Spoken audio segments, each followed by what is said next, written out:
Hello everybody, very good evening. Hope you all are doing really well. Please confirm me on the chat box if I am audible and visible clearly or not. Yes. Please confirm me on the chat box if I am audible and visible clearly or not. Very good evening. Yes. Please confirm me on the chat box if I am audible and visible clearly or not. Yes, I can also check on my device and I can read your chats as well. Very good evening, very good evening. Perfect. Okay. This is amazing. Very good evening. Very good evening.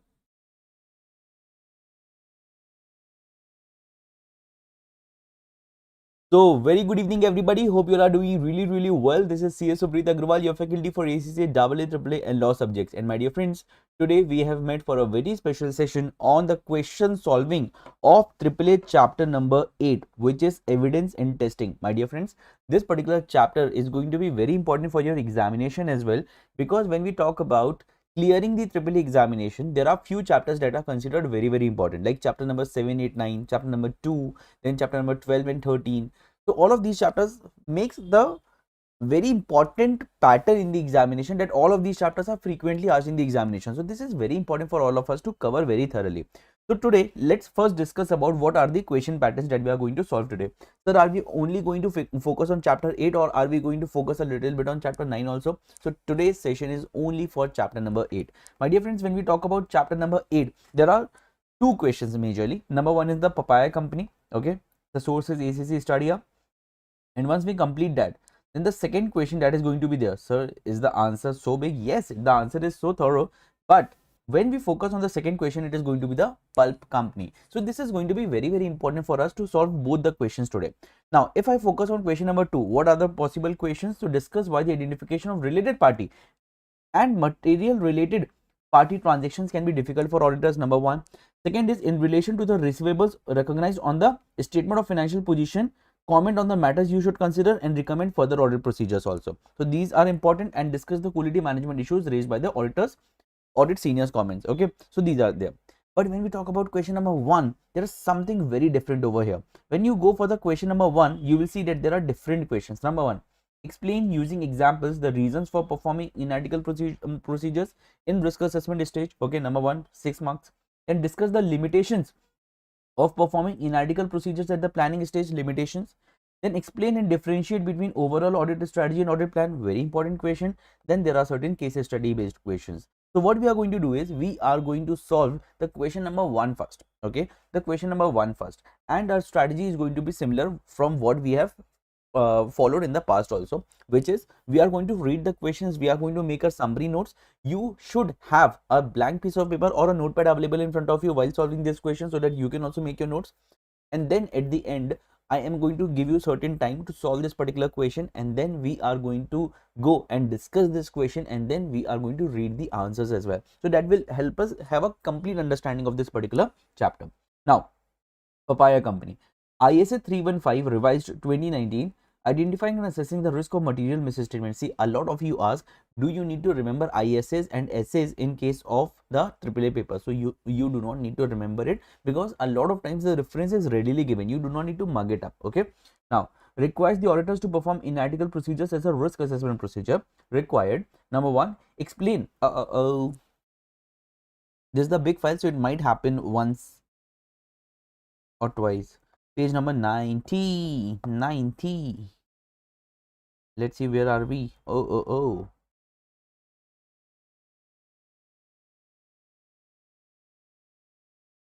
Somewhere nearby.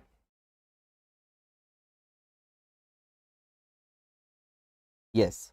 So this is the question. Now, papaya company ISA 315 requires the auditor to perform inarticle procedures as a risk assessment procedure. Yes, we all know that when we talk about the inarticle procedure, so these are required to be performed at the 3 stages. One is the planning stage, another one at the execution stage, and then third one at the completion or review stage, and we all know about it, right? Now, required, explain using examples, not just explain, using the examples, the reasons for performing inarticle procedures and risk assessment, the reasons for performing inarticle procedures and risk assessment. So we have to give thorough important pointers about the inarticle procedures. Then second, discuss the limitations of performing analytical procedures at the planning stage of the audit. So what we have to do is we have to identify the reasons for performing and then the limitations of performing the analytical procedure at the planning stage of the audit. These two are very, very important questions. My dear friends, I would suggest that you please solve this first. Take 3 to 4 minutes. Solve, draft your answer for this one. We will be discussing about it. Then we will be reading the answer of it. And then we will be moving further to it. That is how we need to understand part by part approach and we have to solve it. Okay. So please take 2 to 3 minutes. Draft your answer. Then we will meet again.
Okay, I feel this should be the sufficient time to draft a rough answer for this.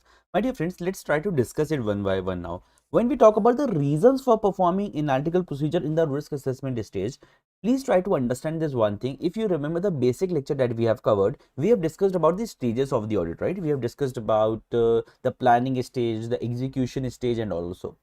So what we need to understand in particular here is whenever we talk about any of the stage of the audit, it is very important for us to have a previous knowledge or to develop our understanding for the current year figures. Let's say if we are performing analytical procedure at the planning stage or at the risk assessment stage, what we are trying to do is we are trying to understand what are the possible risks, what are the potential risks in the company, which area requires significant attention, significant efforts, significant audit procedures from the auditor side. We are also trying to evaluate our understanding whether that is still true if we have a previous understanding. If it is a first year auditing, we are trying to understand how the figures are flowing across the company. So all of this is a very important part and the reason to evaluate why analytical procedures are useful at the planning stage or the risk assessment stage. Now, when I talk about the limitations of these analytical procedure at the planning stage, so when we perform the analytical procedure at the execution stage or at the completion stage, one thing is very sure that we might have a little more data. But when we are performing the analytical procedure at the planning stage, we might be performing it either exactly after the year end or before the year end or even on the draft financial statement. That makes it very difficult for us to first of all rely on the numbers. A lot of times what could happen is the year end adjustments might not have been done. A lot of times what might happen is that when we talk about the analytical procedures, it requires plausible relationships between various information. For example, other information might not have been drafted by now. So how we will be able to test the items, how we will be able to derive the relationships between them. Even if one factor changes, it will have a large impact on the other factor also. So that is why this particular limitation becomes very big. Okay, so this is very, very important. Now let's go. I hope you might have also written the similar answer. Now let's go and read this particular answer first, then we will be moving further. Okay, so this one is there, the reasons. Okay, in article procedures and risk assessment stage, the reasons, okay, can help the auditor to develop an understanding of the entity and highlight matters of which the auditor was previously unaware. Okay, then particularly important in the case of a new client, like we have discussed. Okay, comparison of margins made by the entity with those of its competitors will provide the auditor with some degree of knowledge also. True. Then identify aspects of the financial statements which appear to carry a high risk of material misstatement. Okay, unexpected trends and unusual relationship between pieces of financial data were revealed by the analytical procedures. Okay, so all of these are important. For example, procedures may reveal that revenue has increased by 20% compared to the previous year, but that the budgeted increase was 5% only. So from where the increased variance is coming from. Now for these reasons, performing analytical procedures can help the auditor to identify and prioritize potential risks. Okay, potential areas of risk. Now let us talk about the limitations. So based on draft projected figures, okay, up to the year end, or the extrapolated figures also sometimes. Okay, then extrapolating figures to cover a 12-month period is not always easy to do, especially for a seasonal business also. True, because it is not always even. Then okay, then year end close procedure might not have occurred. Elimination procedures, elimination entries might not have occurred. Any year end adjustments, volume discounts and all might not have occurred. So information might not be very, very reliable. Then measurement, recognition and presentation of financial information may be very different. So care should be taken when extracting figures from management accounts. Okay, because generally as the first version, we will be getting the figures that has been reported on the management accounts only. Now, some entities, especially smaller companies, may not have a complete or formal reporting system during the year, making analytical procedures before the year-end accounts have been produced difficult, because a lot of entities have this procedure, that is the FSCP procedure, which is financial statement closure procedure, that is applicable not in the quarterly manner, especially if it is not a listed entity. It is majorly applicable on the annual basis. And when we are performing the risk assessment procedures and especially the analytical procedure stage, we might not be getting those financial statements which have all of these things incorporated. So that makes it difficult and a limitation for it. Okay, so this was the first question that we needed to answer and we have done it. Now let's talk about the second part of the question. This is major question number 1 only, but sub parts are there, right? So what we have done is we have answered sub part 1, sub part 2. Now let's jump to question number B here. Okay, question number B here, which is explain and differentiate between the overall audit strategy and audit plan. Now this is something that we have discussed in detail in the basic lecture also, and then when we were discussing about 300 and 500 series also, then also we have thrown much light on this particular topic. So let's discuss about it. Overall audit strategy and audit plan, 4 marks answer, 2 points for each. Okay, please try to draft it within 2 to 3 minutes, just a rough draft, then we will be discussing about it and then we will be going for the answer reading also.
Okay, so I feel this is the sufficient time. Let's discuss about it.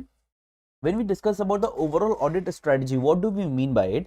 What we need to understand here is, when we talk about the overall audit strategy, so the meaning here is that we are trying to decide the scope, direction of the audit. When we talk about the audit plan, what we are trying to discuss about how the exact procedures would be carrying out, what would be the starting date, what would be everything, right? When we talk about the audit strategy, we might be discussing about the overall scope, what would be covered. But when we talk about the audit plan, there could be the exact details that might be covered. When we talk about the overall audit strategy, that might be having a broader scope of the engagement. But when we talk about the audit plan, that has the detailed scope of the engagement, detailed understanding of the engagement. So these are very, very important for us to understand. Now let's discuss about it and see what is the points that are written over here. So our overall audit strategy does what? Sets the scope, timing and direction of the audit. Okay. Then timing refers to establishing deadlines for completion of the work and key dates for expected communications also. Okay. When we talk about scope, so scope involves determining the characteristics of the audit line, such as location, relevant financial reporting framework, etc. Okay. Then the overall audit strategy should lead to the development of the audit plan. That is something that we know, which is broader. So we say audit strategy is broader. Then audit plan, like we discussed, is more detailed than the audit strategy.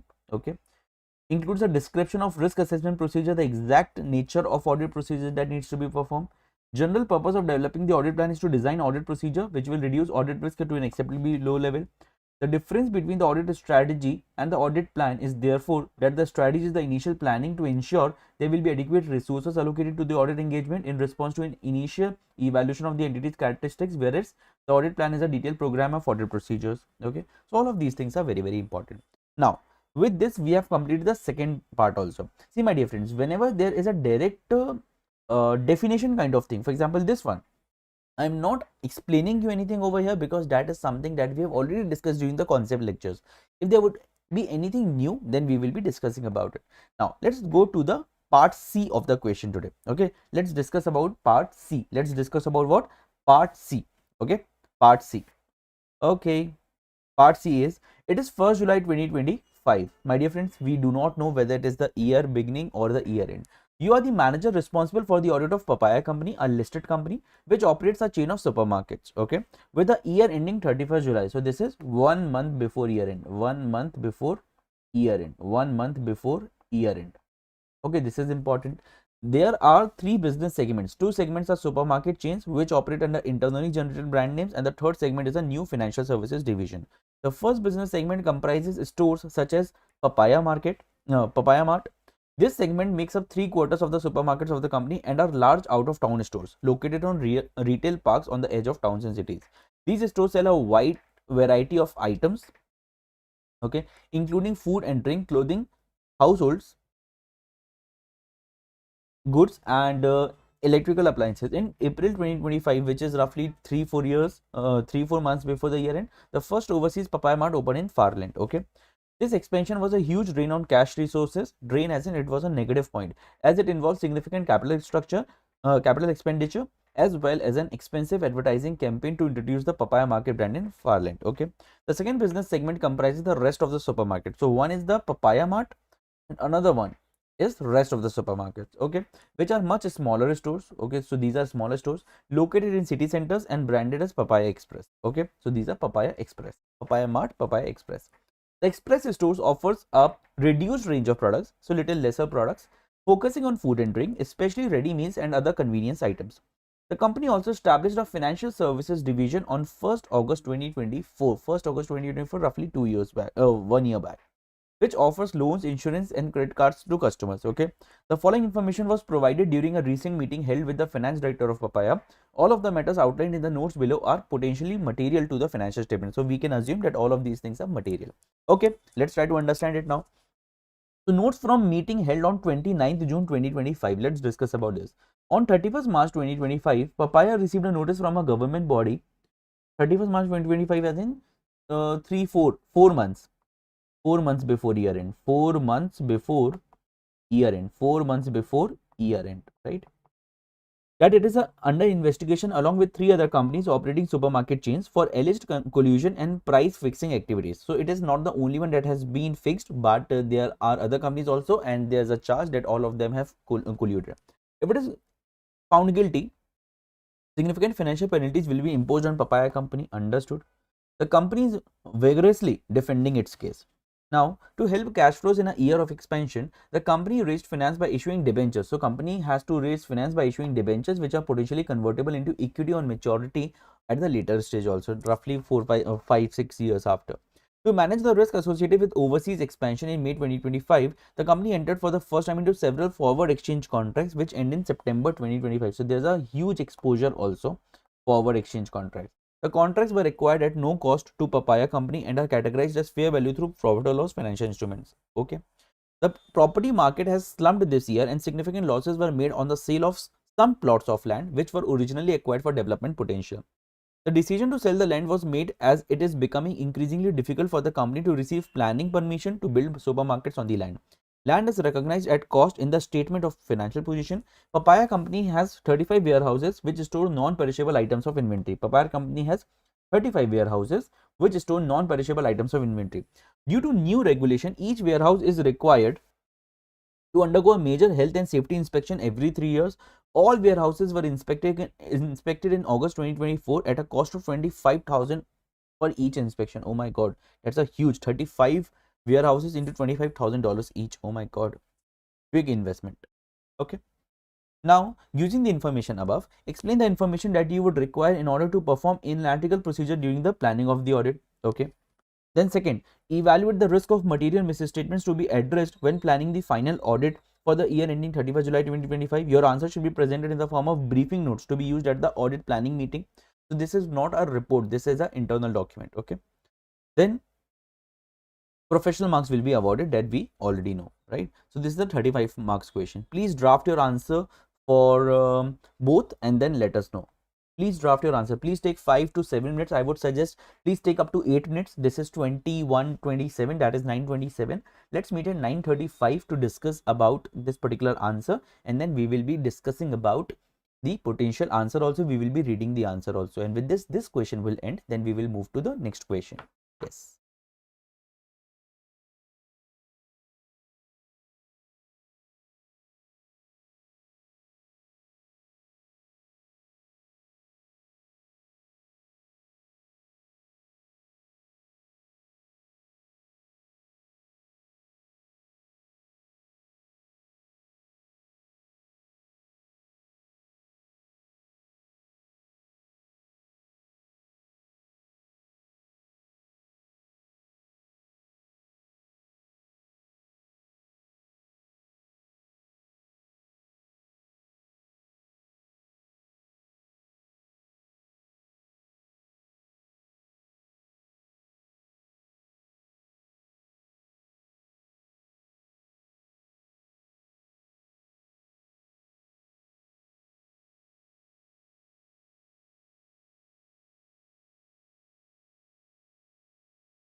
Okay guys, time's up. So now when we discuss about the information that we would be requiring in order to perform in-article procedure during the planning of the audit. So what is more important to understand is whenever this question is asked, you need to understand that how much you can segregate the information. The more you can segregate the information, the better in-article procedure you can perform.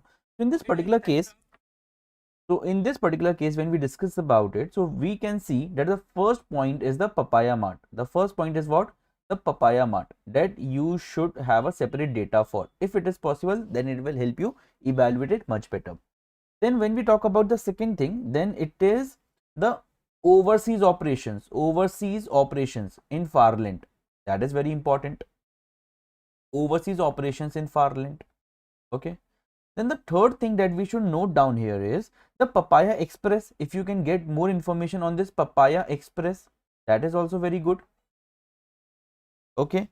And then when we discuss about the fourth one, then the warehouses. Warehouses also very important. Anything else? No. Warehouses, that is also very important. So if you can get more data on this particular thing and segregated data, then it will help you evaluate the margins in a much better fashion. You will be able to understand the data much better, and since you will be able to do both of these, then you will be ultimately able to do the in-article procedures in a much better way. Okay, so that is the understanding here. Now let's go and read the answers also. So when we go and read the answers here, what is more important for all of us to understand is the segregated information is the king here. So it is important that the information is disaggregated, as Papaya operates in different business segments and different geographical locations also. First thing is Papaya Mart, we have written. The operations in Finland, we have written by the name of overseas operations. Then the Papaya Express chain of supermarkets and the new financial, oh my god, this is something that we have forgot.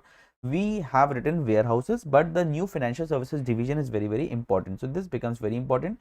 We have missed it, right? So that is very important for all of us to understand. Okay, now let's discuss about it.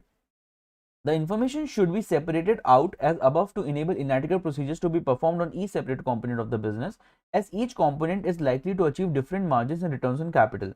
Calculating ratios and making comparisons for the company as a whole would be relatively meaningless here.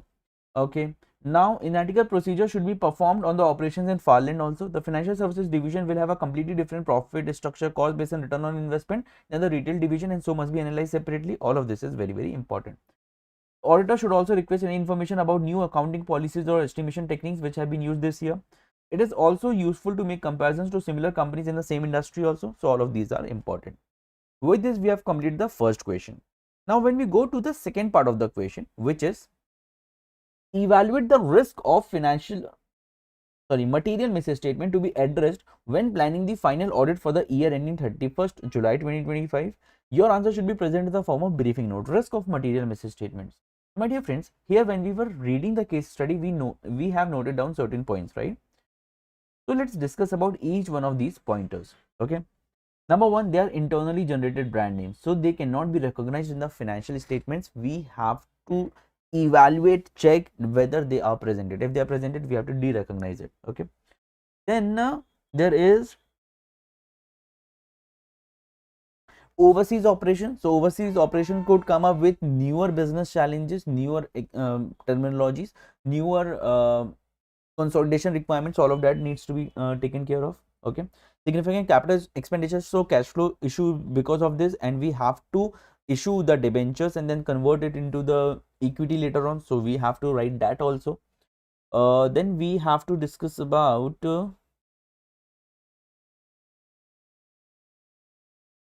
investigation that is being conducted. Okay, investigation that is being conducted, and foreign exchange contracts, forward exchange contracts, all of that.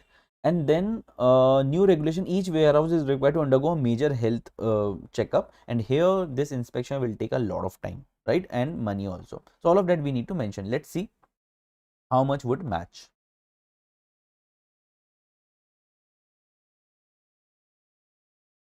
Alleged collusion and price fixing, we have mentioned. Convertible debentures, we have mentioned. Forward exchange contracts, we have mentioned. Inspection of warehouses, we have mentioned. Disclosure of operating segments, this is something that we should have mentioned but we didn't. And then finally, the internally generated brand name is also something that was important and we have mentioned it. My dear friends, let's try to understand what has been written inside it. Okay, just the basic points. Okay, so Generally what happens is a lot of students feel that we have to write something very technical under this. No, the core marks is to identify the issue, and then you have to use the information that is given in the case study to particularly understand what all points from the case study you can mention it under here. Once you have done that, you will be getting the marks. So do we need to write the similar number of lines, similar quantity of data to get the marks? No, you, if even if you write 2 to 3 lines or 4 lines as per the requirement, then also would suit. So it appears that several companies are under investigation for breaching regulations. There is a risk that the financial statements do not accurately reflect the situation as either a provision or contingent liability depending on the evaluation of the potential outcome of the case. Okay. Convertible debentures. So this is because the company does not know if it has an obligation to pay cash on the redemption of debt or whether the debt will be settled by an equity distribution. So there would be a classification issue that the company would be facing. Forward exchange contract, they must be recognized in the statement of financial position at the year end as a financial asset or a financial liability, depending on whether the terms of the derivative contract are favorable or unfavorable at the reporting date. Okay. Land held for development potential. Now this is also very important. There are indicators that the land could be impaired at the year end. Some land was sold at a loss during the year, and it seems that planning permission for the development of the sites is becoming harder to obtain. Okay. Inspection of warehouses. A new regulatory requirement has resulted in an inspection of all the warehouses operated by Papaya. The risk is that the cost has been expensed. In other words, treated as an operating expense. This will result in understated profit and understated current assets also. See, this cost of inspection should be capitalized and then depreciated over the period to the next inspection, because this is for 3 years. What if, sir, this was of 1 year only? Then it should be expensed off. But since it is conducted once in 3 years, it should be capitalized and then depreciated. Disclosure of operating segments, because it has multiple segments, so it has to be reported under IFRS 8 operating segments. Then internally generated brand names, like we have discussed, they are internally generated, so they cannot be recognized as assets. The risk arises from significant expenditure on the launch of the brand in Farland. This is all very important, and with this we have completed question number 1 altogether. Now my dear friends, let's discuss about it, that we are going to conduct the same session for question number 2 as well. That is, we are going to continue this session and we are going to solve question number 2 as well. However, let's take a 2 minutes break, then we will be going for question number 2. It's a short question, not the detailed one that we have solved, but it's a short question but an important one. So let's try to take a 2 minutes break and then we will be moving further to question number 2 here. Yes.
Okay, I hope this was a sufficient break. So now let's start with pulp company. Okay, pulp company. Again, the source is ACC study hub only.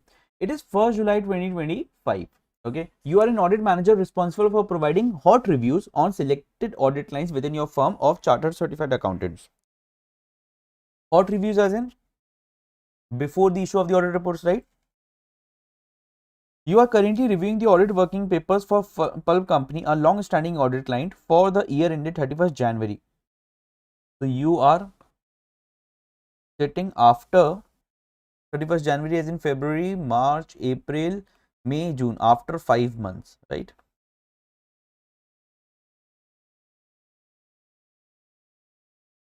After 5 months from year end. Okay, the draft statement of financial position of Pulp Company shows total assets of $12 million. $12 million. Last year it was $11.5 million. The audit senior has made the following comment in a summary of issues for your review. Pulp Company's statement of financial position shows a receivable classified as a current asset. Okay, shows a receivable classified as a current asset with a value of $25,000. Okay, the only audit evidence we have requested and obtained is a management representation letter. Is that sufficient? No. That the amount is owed to Pulp Company from Jarvis Company. That Jarvis Company is controlled by Pulp Company's chairman Peter Sheffield, so it's a related party, and that the balance is likely to be received 6 months after Pulp Company's year end. That is on 31st January, from 6 months from 31st January. So February, March, April, May, June, July. 31st July. Okay. The receivable was also outstanding at the last year end when an identical management representation was provided, and our working papers noted that because the balance was immaterial, no further work was considered necessary. Okay. No disclosure. See, here this time it is $25,000 only. It's still immaterial only. $25,000 in front of $12 million, nothing. But still, we have to do certain procedure because it was there in the last year also. No disclosure has been made in the financial statements regarding the balance because it's a related party also. Jarvis Company is not audited by our firm, and we have verified that Pulp Company does not own any shares in Jarvis Company. Okay.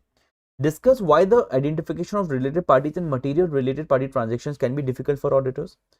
Then second question is in relation to the receivables, comment on the matters that you should consider and recommend further audit procedure that should be carried out. My dear friends, let me give you certain guidance over here.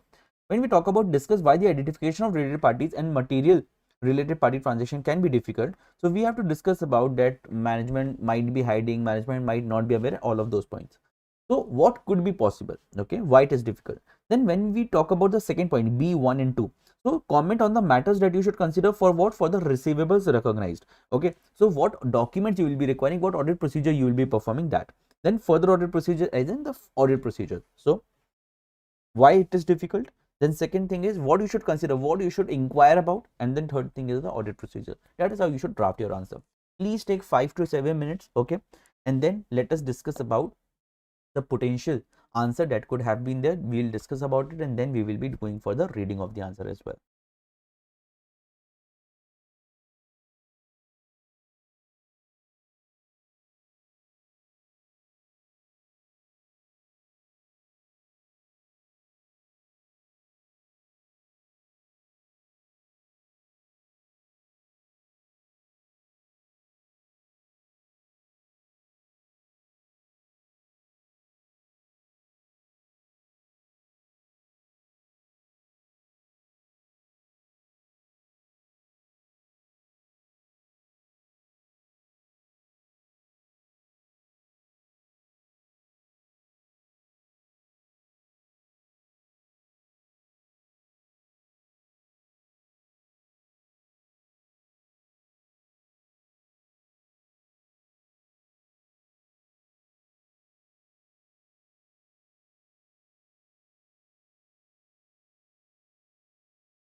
Okay guys, so I think this is the sufficient time. Now let's discuss about why identification of related party and material related party transactions can be difficult for the auditors. So see, number one thing could be that there are certain companies which are hundreds of years old, right?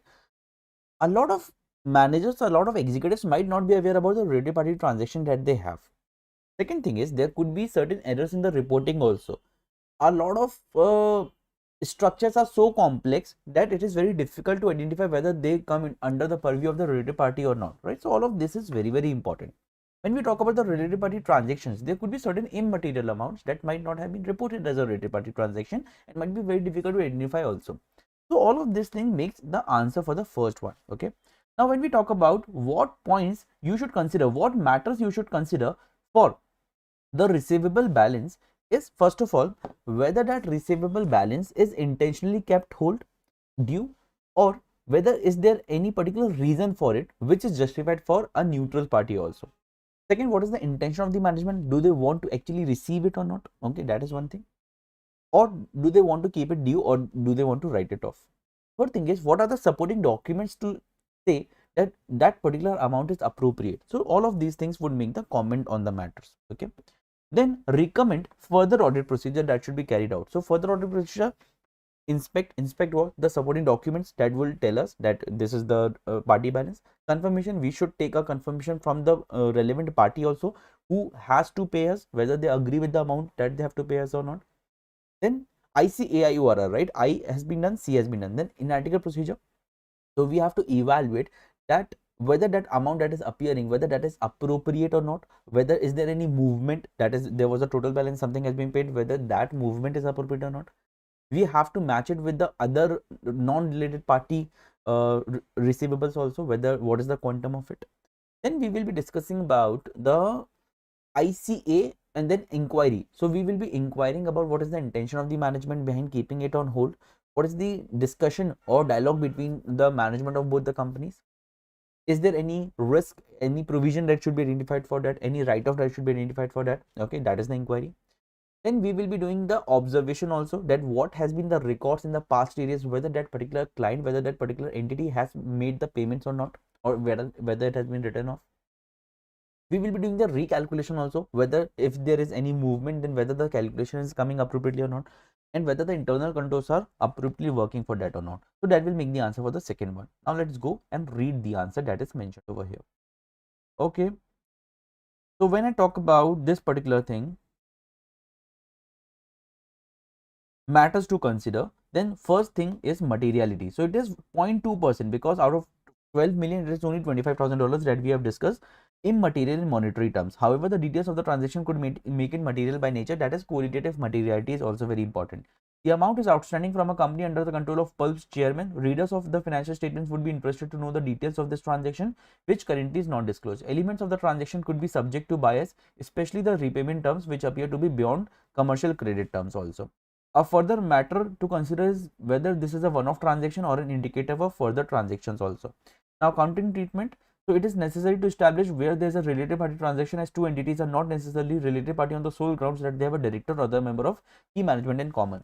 The audit senior states that Jarvis is controlled by Peter Sheffield, who is also the chairman of Pulp. It seems that Peter Sheffield is in a position of control or significant influence over the two companies, and the two companies are therefore likely to be perceived as related only. The following are therefore required to be disclosed: the nature of the related party relationship, the amount of the transaction, the amount of any balances outstanding including terms and condition, and any allowances for receivables and associated expenses. As no disclosures has so far been made in the notes to the financial statements, if not amended, the audit opinion on the financial statement should be qualified with an except for disagreement, that except for this item everything is true and fair. In addition, the basis for qualified opinion paragraph should include all the information that should have been disclosed in the notes to the financial statements. Now, valuation and classification of receivables. So a receivable should only be recognized if it will give rise to future economic benefit. It appears that the receivable is long outstanding. If the amount is unlikely to be recovered, then it should be written off like we have discussed. Although a representation has been received indicating that the amount will be paid to Pulp, the auditor should be skeptical about this claim, given the same representation was given last year also. The amount advanced to Jarvis could effectively be an investment rather than a short-term receivable. Correct classification on the statement of financial position is crucial for the financial statements. Okay. Then There is no indication in the scenario that the auditors have asked for and being refused any evidence. Now let's discuss about further audit procedure that should be planned. The exact nature of the control, a comment on whether in his opinion the balance is recoverable, a specific date by which the amount should be expected to be repaid, a confirmation that there are no further balances outstanding from Jarvis or any further transaction between Jarvis and Pulp. Then develop an understanding of the business purpose of the transaction from discussion with Peter Sheffield, review the terms of any written confirmation of the amount. See, all of the similar procedure that we have discussed. Review the board minutes also and obtain the most recent audited financial statements of Jarvis and ascertain whether Peter Sheffield is disclosed as the ultimate controlling party or disclosed as a member of the key management personnel or not. Perform a liquidity analysis to establish whether the amount can be repaid from liquid assets or not. So with this, we have completed the second and the third part, right? This one. Now let's go to the C part. We have completed A part, we have completed the B part. Now let's go to the C part. Discuss the quality management issues raised by the audit seniors comments. Discuss the quality management issues. Okay. Discuss the quality management issues. So when we discuss about the quality management issues, what is more important for us to understand is that there are several issues which indicate deficiencies in the firm's system of quality management. The planned audit procedure appear to be inadequate. Further tests should have been performed to confirm the completeness, existence and valuation of the balance. In last year's audit, the management representation was accepted as a sufficient evidence in relation to the receivable. Possibly the item was not identified as a related party transaction. Otherwise, this would not have been a sufficient evidence. At the planning stage, it is a standard procedure to identify key related party entity and to plan procedures specific to them. But inadequate planning has resulted into missing of this particular procedure. Work on receivables is often carried out by relatively inexperienced member of the audit team. Generally, yes, it happens. Audit juniors may not appreciate the relevance of the related party relationships or the complexities regarding materiality. Insufficient review by the audit manager has been performed on complete working papers, which then fail to spot the weakness of the management representation as a source of evidence also, because these were the notes. So these are the pointers that are very, very important for you to understand. Now question number 3 is a homework. You should solve it once, and just in case if you face any trouble, please feel free to reach out to me, because the questions, if we see, are somewhat similar only.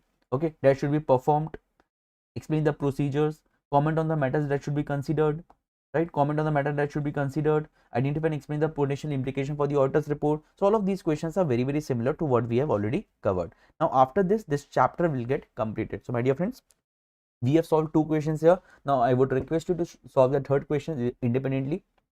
Just in case if you face any trouble, please feel free to let me know. I would be happy to discuss the question with you and to provide you the solution as well. All the very best. See you and very, very good luck for your examination as well.